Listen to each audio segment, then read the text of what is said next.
Welcome to JKJ news. Hanamkonda జిల్లా దామెర మండలం పులుకుర్తి గ్రామంలో తెలంగాణ రాష్ట్ర ప్రభుత్వం పంచాయతీరాజ్ మరియు గ్రామీణ అభివృద్ధి శాఖ ఆధ్వర్యంలో స్వచ్ఛదనం పచ్చదనం కార్యక్రమం పంచాయతీ కార్యదర్శి హర్షం శ్రీను పాల్గొని మాట్లాడుతూ తెలంగాణ రాష్ట్ర ప్రభుత్వం ప్రతిష్టాత్మకంగా చేపట్టిన స్వచ్ఛదనం పచ్చదనం కార్యక్రమాన్ని ప్రతి పౌరుడు అవగాహన కలిగి ఉండాలని ఆయన అన్నారు.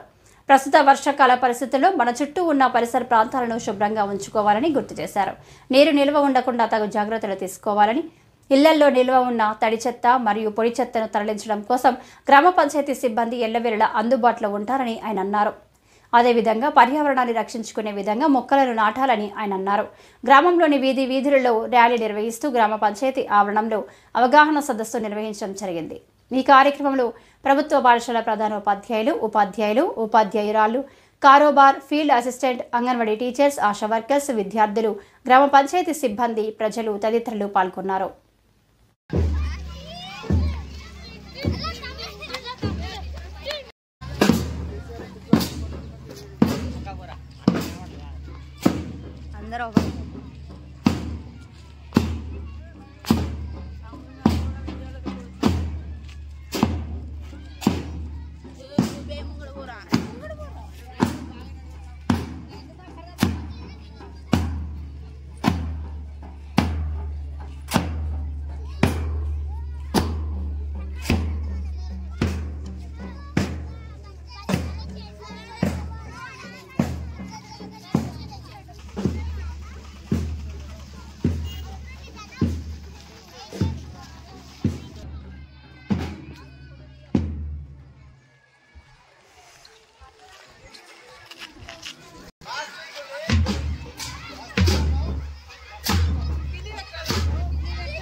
Last week, the